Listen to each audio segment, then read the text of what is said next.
Parole éternelle de Dieu. Très, très, très heureux d'ouvrir la Bible avec vous aujourd'hui. On ouvre la Bible à tous les dimanches ici.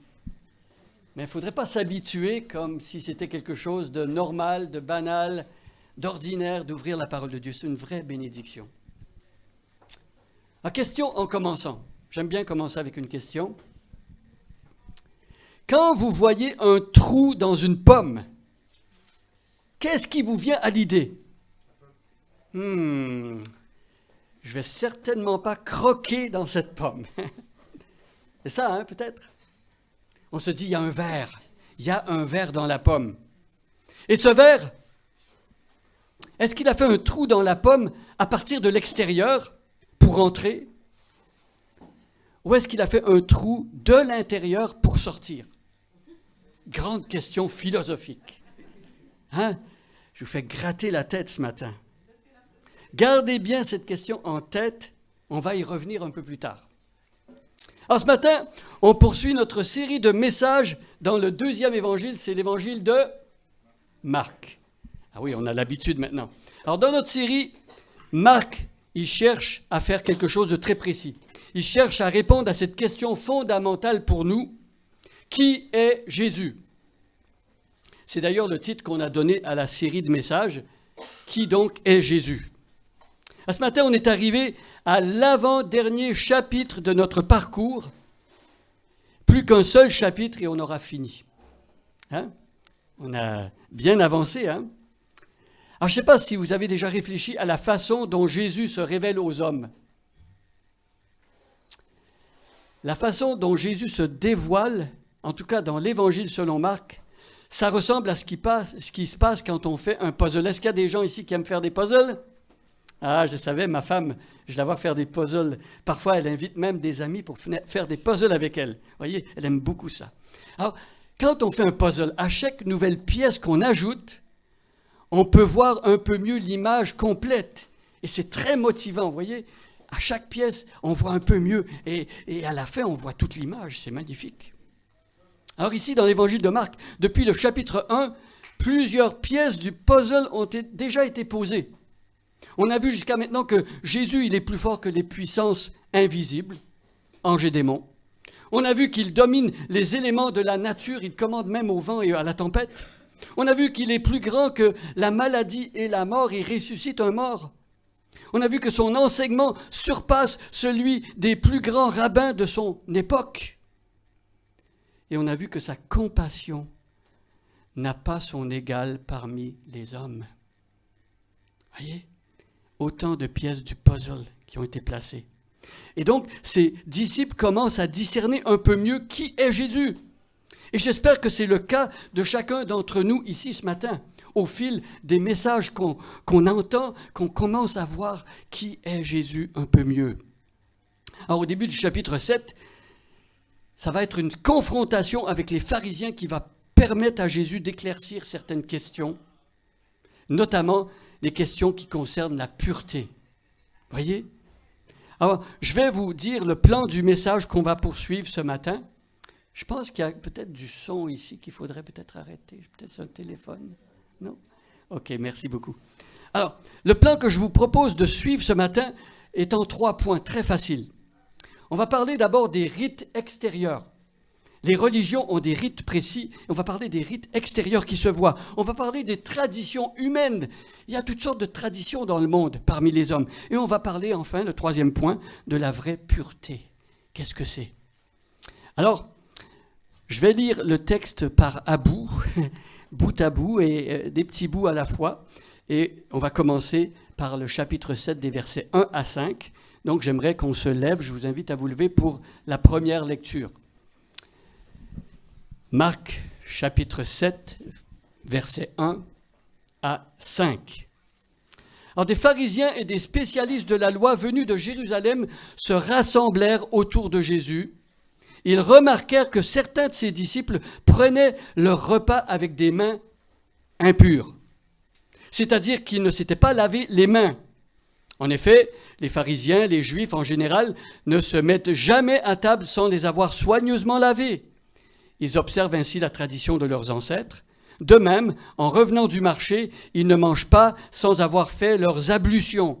Ils ont reçu beaucoup d'autres traditions qu'ils observent, comme celle de laver rituellement les coupes, les pots et les vases de bronze. Les pharisiens et les spécialistes de la loi demandèrent donc à Jésus, « Pourquoi tes disciples ne se conforment-ils pas à la tradition de nos ancêtres ? Pourquoi prennent-ils leur repas avec des mains impures ?» Je vais m'arrêter ici. On va prendre place. Et j'aimerais qu'on prie. Seigneur, une prière toute simple ce matin. Aide-nous. Aide-nous à comprendre ta parole. Touche-nous par la puissance de ton esprit. Amen. Alors, au début de notre passage, on retrouve donc Jésus qui se confronte à nouveau aux pharisiens. Je dis à nouveau parce que c'est assez fréquent quand vous lisez les évangiles comme celui de Marc, de voir des pharisiens confronter Jésus. Et là, encore une fois, ils font cela. Alors, il faut savoir que les pharisiens, ils ont fait 120 kilomètres pour parler à Jésus. Ils sont partis de Jérusalem, dans le sud du pays, pour aller vers Jésus. Et parfois, c'était à pied ou peut-être sur le dos d'un âne, mais ce n'était pas en voiture comme nous. Ça prenait du temps. Vous voyez, ils étaient motivés pour voir Jésus. Pourquoi ? Pourquoi faire un si long trajet pour voir quelqu'un que l'on veut combattre ? La raison est toute simple. Les pharisiens sont scandalisés par la pratique des disciples de Jésus. Ce que les disciples de Jésus font. Et quel est le problème en fait ? Alors, quelques-uns parmi les 12 apôtres ne se lavaient pas les mains avant de manger. Pour les pharisiens, ça, c'était très, très grave.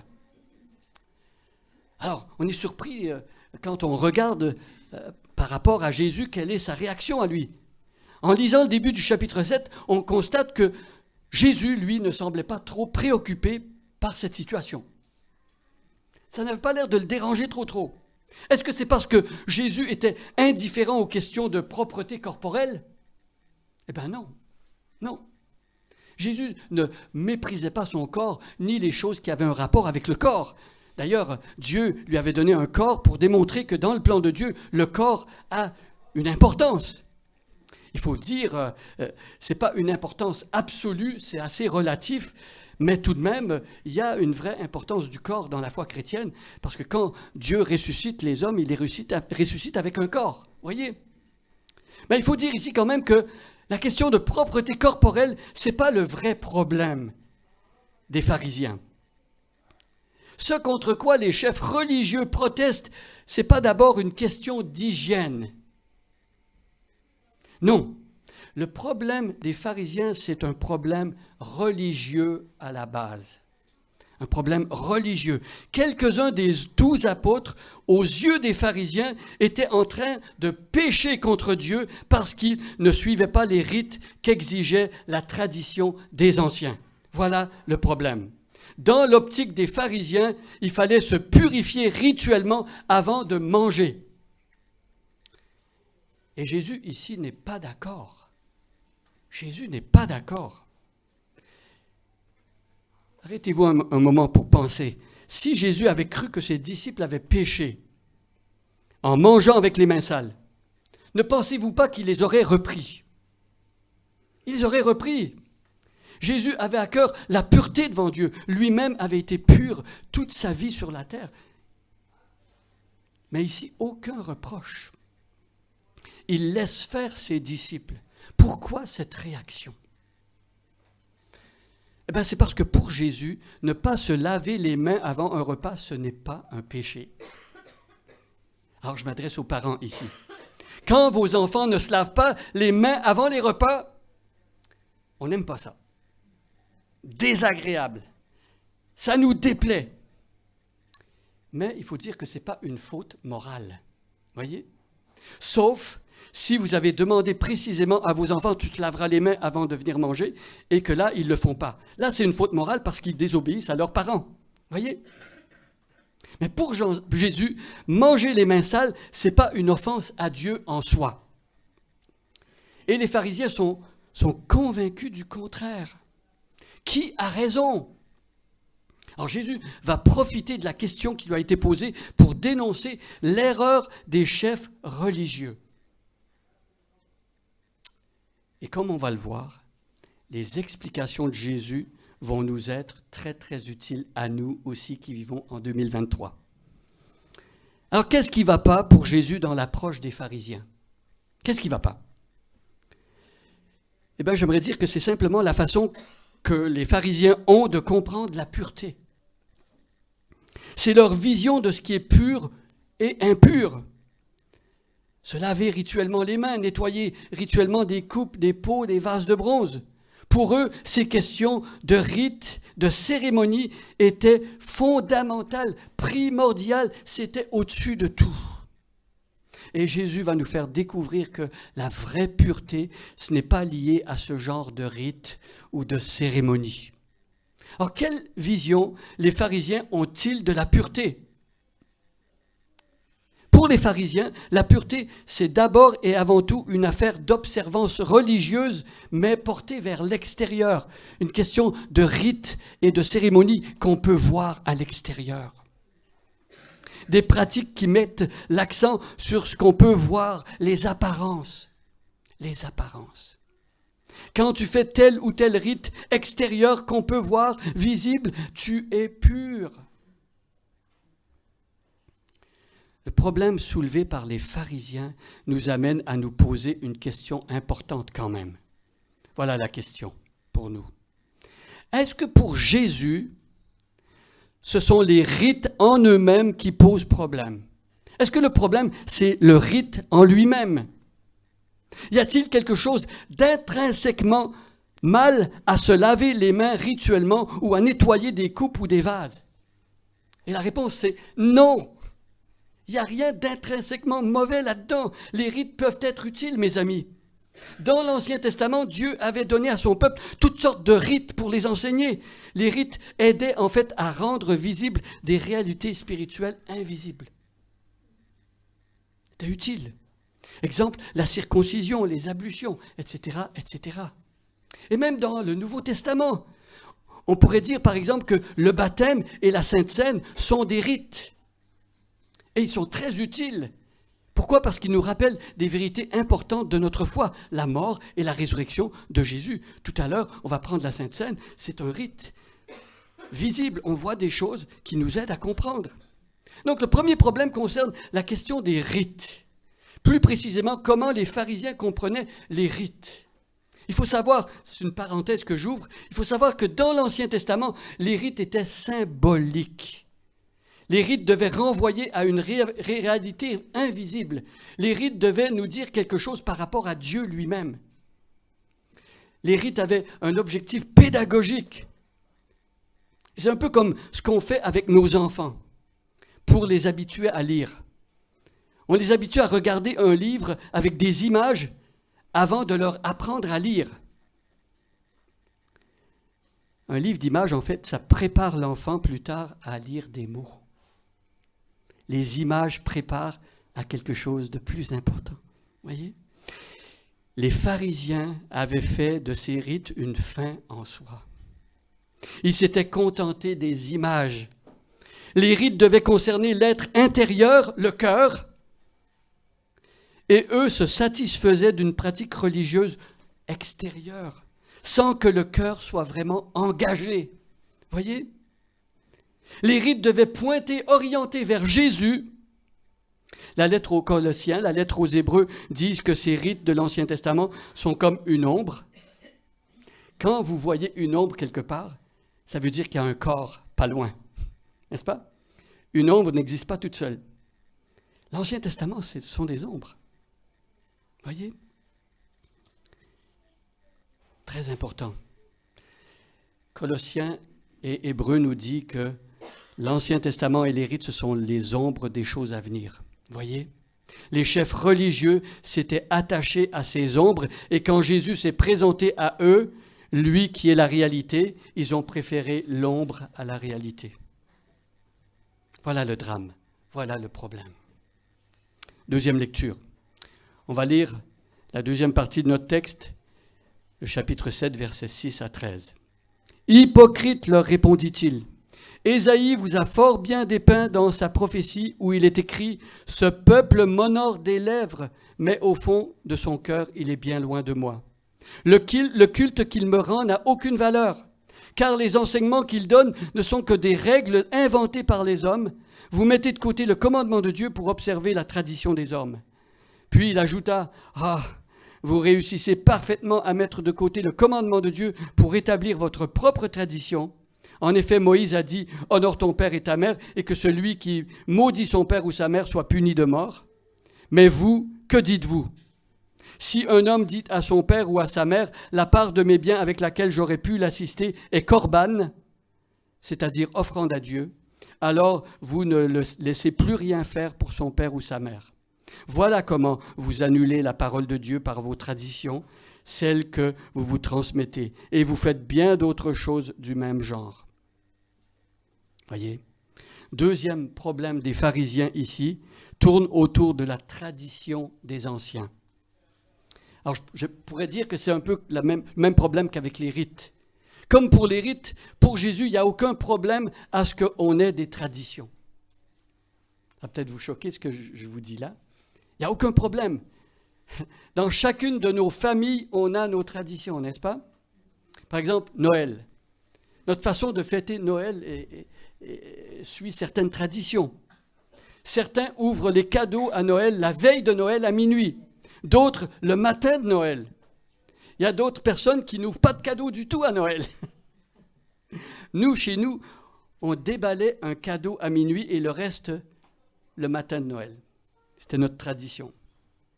Alors ça, c'est au niveau des familles. Mais on retrouve des traditions différentes dans plusieurs pays. Selon les pays, il y a des traditions différentes. Tous les pays ont leurs traditions. Par exemple, les bonnes manières autour de la table. Ça, c'est assez rigolo, hein? Est-ce qu'il faut mettre les coudes sur la table quand on mange? Est-ce qu'on peut manger avec les mains ou pas? Dans certains pays, c'est accepté. Dans d'autres, non. Oui, des traditions différentes. Chaque pays a ses traditions. Même nos églises ont leurs traditions. À quelle heure on fait nos cultes? Certaines églises font des cultes l'après-midi.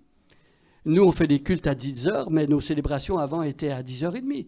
On a eu même 2 cultes, 9h, 11h, voyez. Quel genre de chants on chante? Des chants anciens, des chants nouveaux, avec toutes sortes d'instruments ou sans instruments? Comment on prend la Sainte Seine? Est-ce qu'on distribue les éléments ou les gens doivent venir devant pour prendre les éléments? Tradition. La Bible ne nous dit rien par rapport à toutes ces choses-là, la manière de faire. Voyez? Il existe toutes sortes de traditions. Il y a des traditions qui peuvent être très bonnes, d'autres qui sont moins bonnes.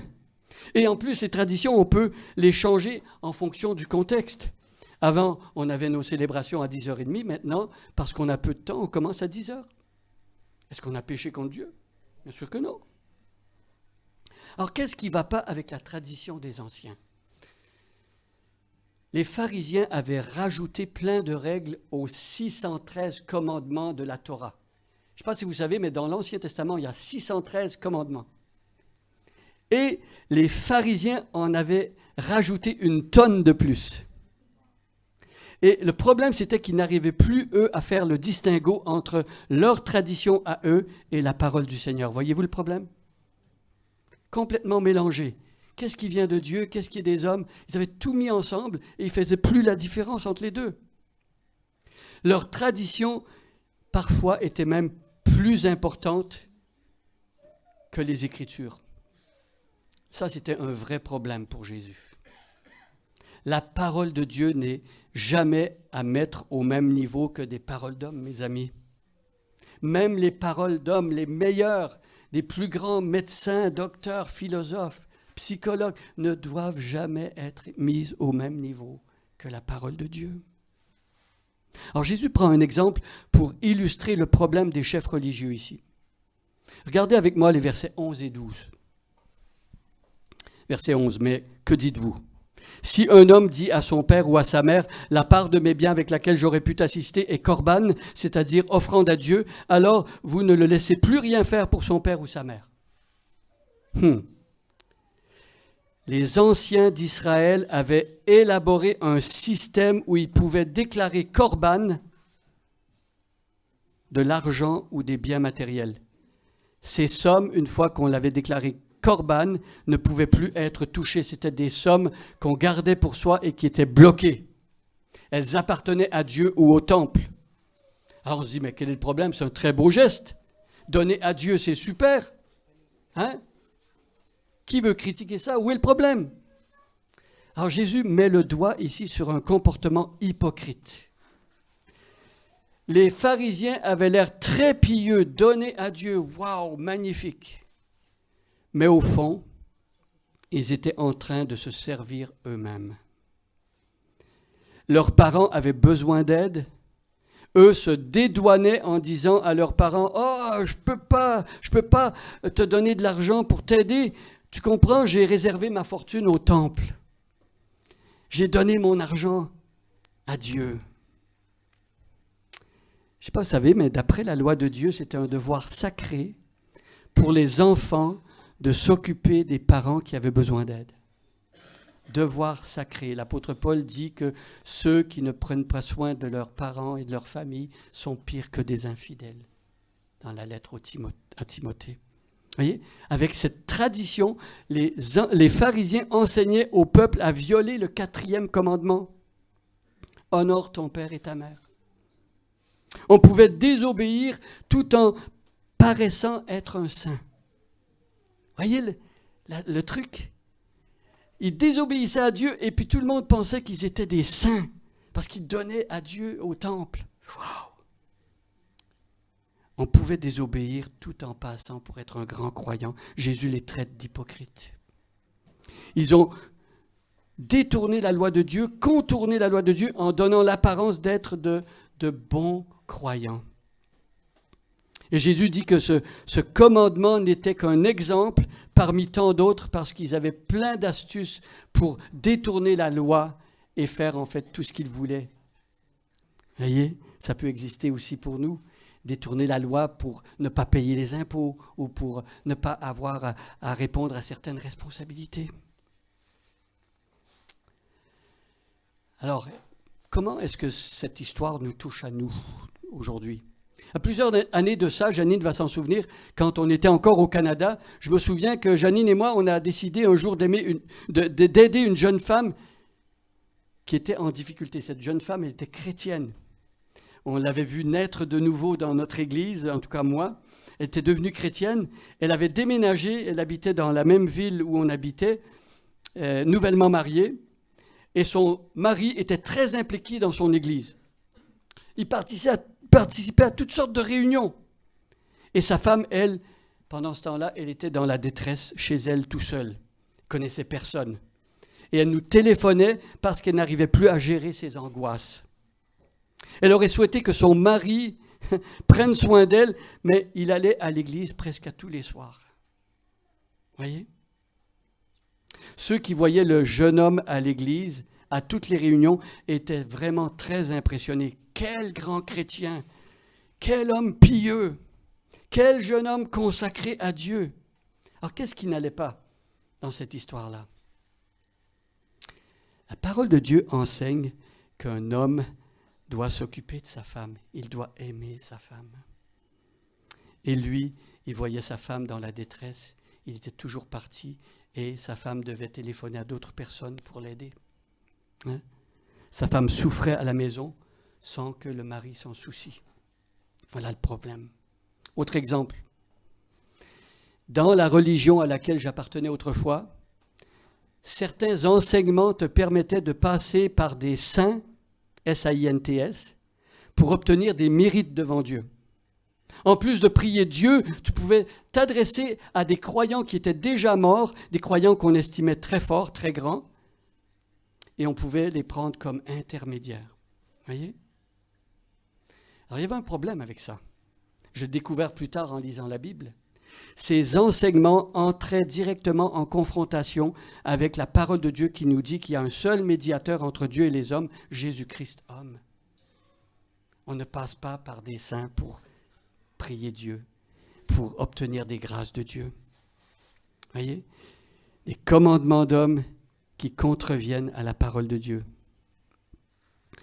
Et j'aimerais dire, mes amis, il est tellement facile de laisser des traditions humaines déclasser la parole de Dieu dans ma vie. Tellement facile. Mais cette situation nous amène à nous poser des questions importantes. Qu'est-ce qui a autorité dans ma vie aujourd'hui? Est-ce que c'est les traditions humaines ou est-ce que c'est la Bible? Important de répondre à cette question. Tradition humaine ou la Bible? Alors les chefs religieux à l'époque de Jésus, en donnant à leur tradition la même autorité que la Bible, ils finissaient tout simplement par annuler la parole de Dieu. Ils annulaient la parole de Dieu.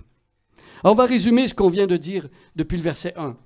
Pour Jésus, la pureté ne s'obtient pas, premièrement, en observant des rites extérieurs sans que le cœur soit engagé.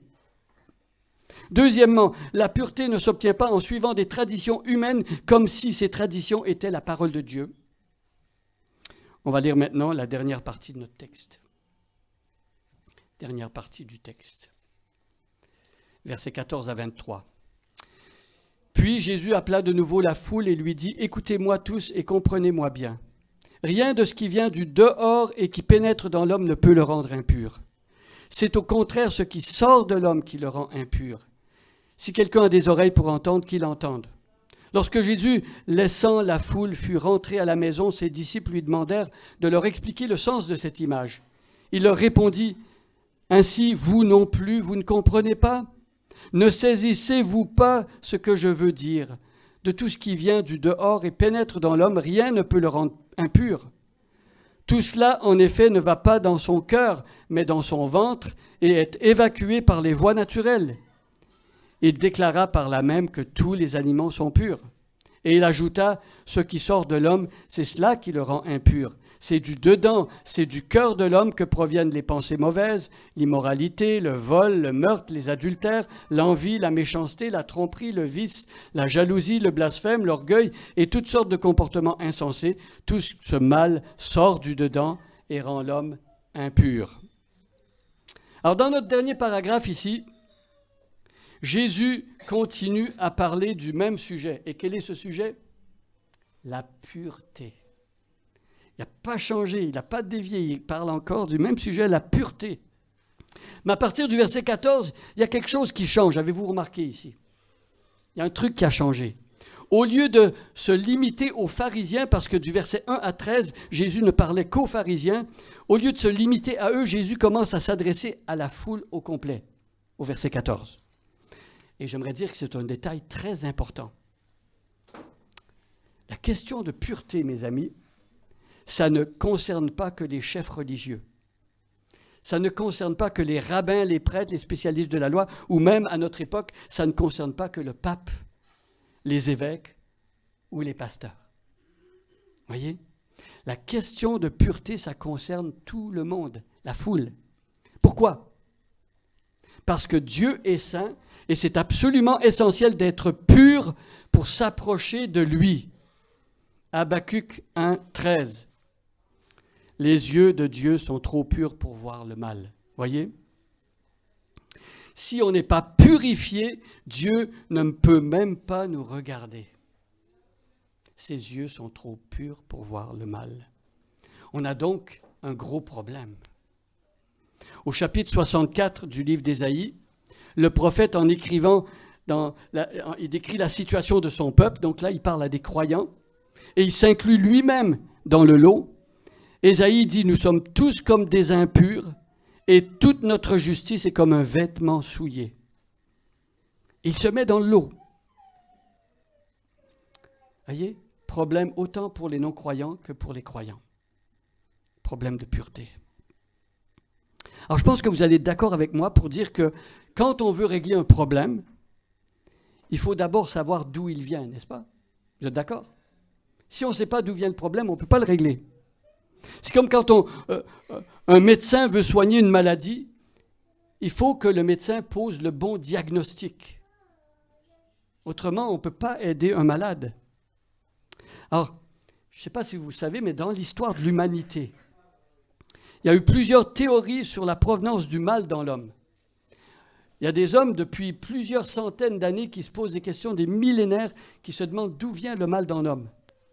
Je prends l'exemple du XVIIIe siècle, l'écrivain, le philosophe Jean-Jacques Rousseau. Lui, il était convaincu que l'homme naît bon, mais c'est la société qui le corrompt. Jean-Jacques Rousseau. Pour lui, le mal venait donc de la société.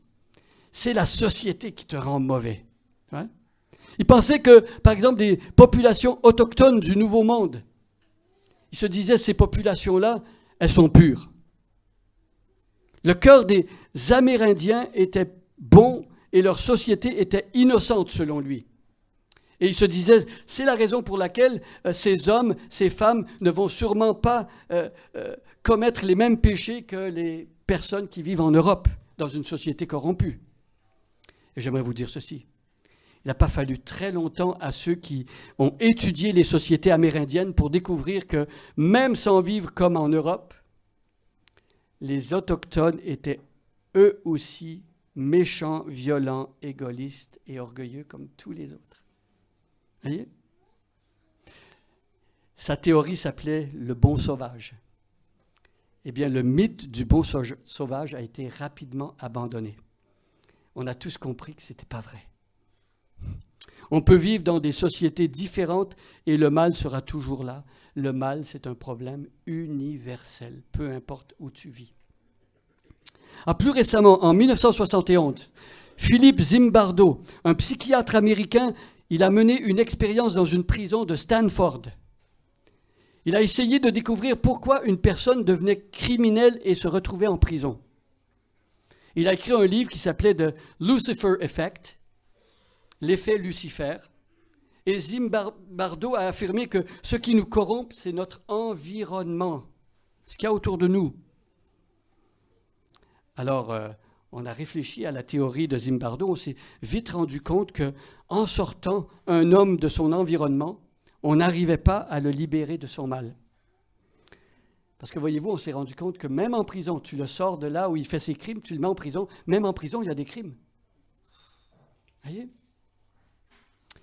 Ni la société, ni l'environnement ne semblent expliquer correctement d'où vient le mal parmi les hommes. Jésus, dans les derniers versets qu'on vient de lire, il entre en choc, en contradiction avec ce que Rousseau et Zimbardo ont dit. Il a une vision fondamentalement différente de celle de Jean-Jacques Rousseau et de Philippe Zimbardo. Alors, pour comprendre l'enseignement de Jésus, on va rembobiner un petit peu et on va se reposer la question que j'ai posée au début avec la pomme. Quand vous voyez un trou dans une pomme, est-ce que ce trou a été fait par un ver qui voulait entrer dans la pomme ou par un ver qui voulait en sortir? Alors moi, spontanément, j'aurais dit que le trou vient de l'extérieur. Le ver était à l'extérieur, il est rentré dans la pomme. Vous savez quoi? Des études ont démontré en fait que le ver se forme dans le bourgeon et il grandit ensuite dans la pomme et finit par en sortir de l'intérieur vers l'extérieur. Étonnant, n'est-ce pas? Ça nous surprend. Eh bien, Jésus nous dit que parmi les hommes, le mal ne vient pas de l'extérieur. Le mal vient de l'intérieur. L'intérieur. Le mal vient du cœur. Jésus nous dit que si on veut régler le problème de l'impureté chez l'être humain, les rites extérieurs ne sont d'aucun secours. Ça ne va pas t'aider. Si tu veux régler le problème de l'impureté humaine, la tradition des hommes ne pourront pas régler le problème non plus. Les grands penseurs ont disserté sur ce problème-là et ça n'a pas changé les hommes.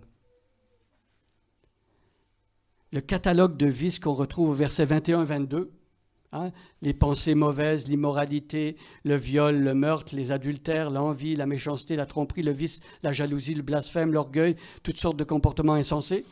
Il y a tout un catalogue là. Et ça ne vient ni de la société, ni de notre environnement, mais du cœur de chacun d'entre nous. Le ver est dans le cœur. Question. Qu'est-ce que c'est que le cœur humain dans la Bible? C'est important de poser la question. Aujourd'hui, dans notre monde, quand on parle du cœur, on pense au côté sentimental. On pense à nos émotions, notre ressenti. On a peut-être en tête un petit Cupidon, la Saint-Valentin, les cœurs. C'est ça, hein? Quand on parle du cœur, c'est ça. Mais dans la Bible, le cœur, c'est pas ça. Le cœur, c'est tout l'être intérieur. Le cœur, c'est le siège à la fois de la raison, de la volonté, de l'imagination, des émotions, tout ça ensemble. Et donc, si on veut suivre ce que Jésus est en train de dire, Jésus nous dit que le mal vient du plus profond de notre personne. En fait, la Bible nous dit que depuis Adam et Ève, la race humaine a hérité de cette mauvaise nature pécheresse. Je lis Romains 5,12. C'est pourquoi, comme par un seul homme, le péché est entré dans le monde et par le péché, la mort, et qu'ainsi la mort s'est étendue sur tous les hommes parce que tous ont péché. Le péché, c'est comme une sorte d'ADN qui nous a été transmis au fil des générations. Comme vos parents vous ont transmis une partie de votre ADN. Voyez ? Tous les êtres humains sont touchés par cette condition, même les enfants. David, au psaume 51, dit qu'il est pécheur depuis son enfance, depuis son jeune âge. C'est une nature pécheresse qu'on a. Alors voilà le diagnostic que la Bible pose pour expliquer l'impureté. Si on va chez le médecin et que le médecin nous dit « Mon ami, tu as un cancer », moi, en 2009, je suis allé voir le médecin à un moment donné et j'ai découvert que j'avais un cancer. Si le médecin me dit que j'ai un cancer et que moi je décide que j'y crois pas, que j'accepte pas son diagnostic, qu'est-ce qui se passe? Je reste malade et c'est pire, ça s'empire. Hein? Tant qu'on n'a pas accepté le diagnostic, on ne pourra pas recevoir le bon traitement. Jésus, dans notre passage, nous enseigne avec beaucoup d'insistance que pour régler notre problème d'impureté, s'attarder sur l'extérieur avec des rites, ça ne sert à rien. Chercher par des moyens humains, comme telle ou telle tradition religieuse, philosophique, c'est inutile. Vouloir changer la situation sans que le cœur soit engagé, c'est peine perdue. Jésus nous dit, pour avoir des mains et un cœur propres ce matin, pour que notre cœur arrête d'être dominé par les pensées mauvaises, l'immoralité, le meurtre, etc. Qu'est-ce qu'il faut? Il faut un changement radical. Il faut ce que Jérémie, chapitre 24, verset 7, préconise. « Je mettrai en vous un esprit nouveau. J'ôterai de leur cœur de leur corps le cœur de pierre et je leur donnerai un cœur de chair. » Voilà ce qu'il faut. Mes amis, on a besoin d'une transplantation cardiaque. Voilà la solution. C'est par le message de la nouvelle alliance que ce changement peut s'opérer. C'est par l'Évangile seul. Si aujourd'hui tu as suivi une religion peut-être, si aujourd'hui tu te rends compte que tu as suivi une philosophie sans que ta situation ne change vraiment à l'intérieur, eh bien j'aimerais t'encourager à abandonner les ombres. J'aimerais t'encourager à délaisser les choses extérieures, les apparences, et à venir à Jésus, à croire en sa mort et à sa résurrection. Voilà ce qui peut changer le cœur. Alors peut-être vous dites, mais moi Pierre, je suis déjà un chrétien. Alors pour ceux qui ont déjà reçu ce cœur nouveau, pour ceux qui ont déjà été purifiés, la question se pose, comment rester pur de jour en jour dans notre vie quotidienne? Le chemin pour rester pur jour après jour, c'est tout simple. 1 Jean chapitre 1 verset 9. Si nous confessons nos péchés, Jésus est fidèle et juste pour nous les pardonner et nous purifier de toute iniquité. On vient à Jésus nous aussi. Comme ceux qui ne connaissent pas Jésus doivent venir à Jésus pour être pardonnés, le chrétien vient aussi à Jésus. Et Jésus nous lave au quotidien. Il suffit de venir à lui dans la repentance et la foi. Pour un chrétien, la repentance et la foi, confesser ses péchés, ça devient un style de vie. On vit comme ça. 3 questions pour terminer. La première, est-ce que ce matin tu peux dire que tu es pur devant Dieu? Soyons honnêtes. Es-tu pur devant Dieu? Deuxième question. Est-ce qu'il y a aujourd'hui des traditions qui rivalisent avec la parole de Dieu dans ton cœur? Est-ce que c'est possible qu'il y ait des paroles humaines, des traditions humaines qui aient pris le pas sur la parole de Dieu dans ta vie? Troisième question. Ta foi en Jésus Est-ce qu'elle est plus extérieure, ce que les gens voient, ou intérieure? Plus extérieure qu'intérieure. J'aimerais vous laisser avec 3 versets à méditer pendant la semaine. Psaume 119, prochaine slide. Comment le jeune homme rendra-t-il pur son sentier? En se dirigeant selon ta parole. La parole de Dieu est au cœur de notre vie de pureté. La parole de Dieu. 2e verset. Garde ton cœur plus que toute autre chose, car de lui proviennent les sources de la vie. Une affaire du cœur. Le cœur. Est-ce que notre cœur est engagé? 3e verset.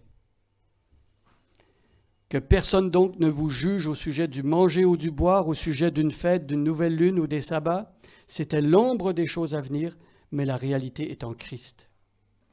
Attachons-nous à Jésus-Christ si nous voulons être purs au jour le jour et à tous les jours. Je vais prier. Prions. Seigneur notre Dieu, merci pour ta parole. Merci pour la question des pharisiens.